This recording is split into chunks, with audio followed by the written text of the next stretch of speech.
प्रिय दर्शकों, नमस्कार।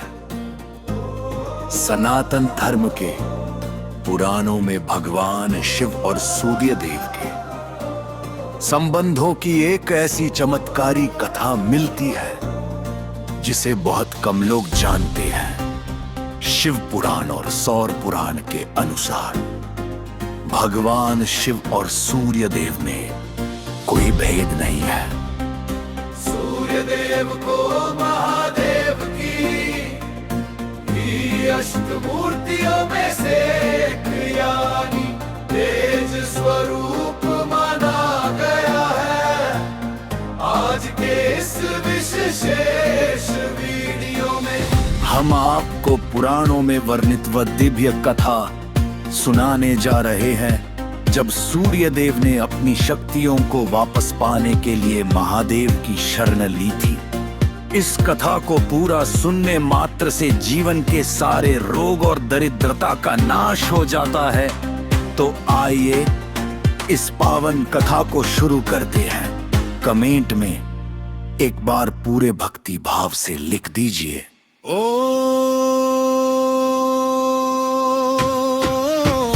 नमः शिवाय, ओम सूर्य देवाय नमः। ओम नमः शिवाय, ओम सूर्य देवाय नमः। ओम नमः शिवाय, ओम सूर्य देवाय नमः। ओम नमः शिवाय, ओम सूर्य देवाय नमः। कथा की शुरुआत सृष्टि के आरंभ काल से होती है। ब्रह्मा जी के मानस पुत्र महर्षि कश्यप और उनकी धर्म पत्नी माता अदिति के गर्भ से साक्षात सूर्य नारायण ने मार्तंड के रूप में जन्म लिया था। उस समय ब्रह्मांड में भयानक अंधकार छाया हुआ था। चारों तरफ असुरों और दानवों का आतंक बढ़ रहा था। जब सूर्य देव का प्रकट हुआ तो उनके तेज से अंधकार तो दूर होने लगा, लेकिन असुरों को यह सहन नहीं हुआ। असुरों के राजा ने सूर्य देव की बढ़ती शक्तियों को रोकने के लिए उन पर मायावी शक्तियों से आक्रमण कर दिया। उस भयानक युद्ध में असुरों की तामसी शक्तियों के कारण सूर्य देव का तेज धीरे धीरे कम होने लगा। ब्रह्मांड एक बार फिर से अंधकार की ओर बढ़ने लगा। देवलोक में हाहाकार मच गया। सभी देवता चिंतित हो गए कि यदि सूर्य देव का प्रकाश समाप्त हो गया तो सृष्टि का अंत निश्चित है। असुरों से पराजित होने और अपना तेज खोने के बाद सूर्य देव अत्यंत दुखी हुए। वे अपनी शक्तियों को पुनः प्राप्त करने और ब्रह्मांड को जीवन दान देने का उपाय ढूंढने लगे। तब उनके पिता महर्षि कश्यप ने उन्हें देवाधिदेव महादेव की शरण में जाने की सलाह दी। महर्षि कश्यप ने कहा, इस चराचर जगत में भगवान शिव ही समस्त शक्तियों के परम स्रोत हैं।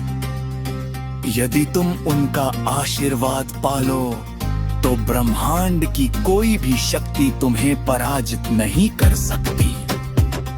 पिता की आज्ञा मानकर सूर्य देव हिमालय के एक पवित्र और गुप्त स्थान पर चले गए। वहां उन्होंने एक पैर पर खड़े होकर अत्यंत कठिन और घोर तपस्या आरंभ की। उन्होंने अन्न और जल का पूरी तरह त्याग कर दिया। हवा के झोंके हो, कड़कती ठंड हो या मूसलाधार बारिश, सूर्य देव अपने स्थान से टस से मस नहीं हुए। उनका पूरा ध्यान केवल भगवान शिव के महामंत्र ओम नमः शिवाय पर केंद्रित था। सूर्य देव की तपस्या इतनी उग्र थी कि हजारों वर्ष बीत जाने के बाद उनके शरीर से भक्ति की एक दिव्य अग्नि निकलने लगी। उस अग्नि की तपन तीनों लोकों में महसूस होने लगी।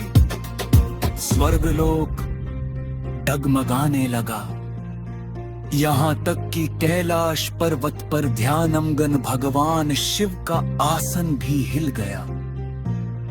महादेव ने अपनी आंखें खोली और जब उन्होंने अपने परम भक्त सूर्य देव की ऐसी निश्चल और कठोर भक्ति देखी तो उनका आशुतोष हृदय करुणा से भर गया।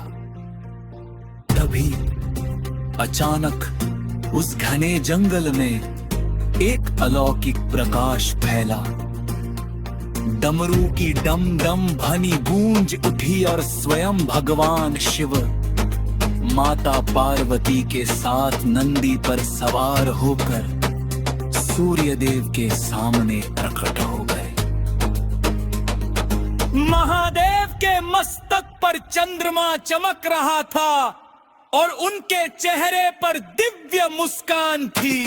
महादेव ने अपनी मधुर वाणी में कहा, हे दिवाकर, आंखें खोलो, तुम्हारी इस अटूट और कठिन तपस्या से मैं अत्यंत प्रसन्न हूँ। मांगो जो वरदान तुम मांगना चाहते हो। आज ब्रह्मांड की कोई भी वस्तु तुम्हारे लिए अदेय नहीं है। सूर्य देव ने जैसे ही आंखें खोली, सामने साक्षात त्रिलोकीनाथ तो पाकर वे मुक्त हो गए। उन्होंने महादेव के चरणों में साष्टांग प्रदान किया और हाथ जोड़कर स्तुति करते हुए कहा, हे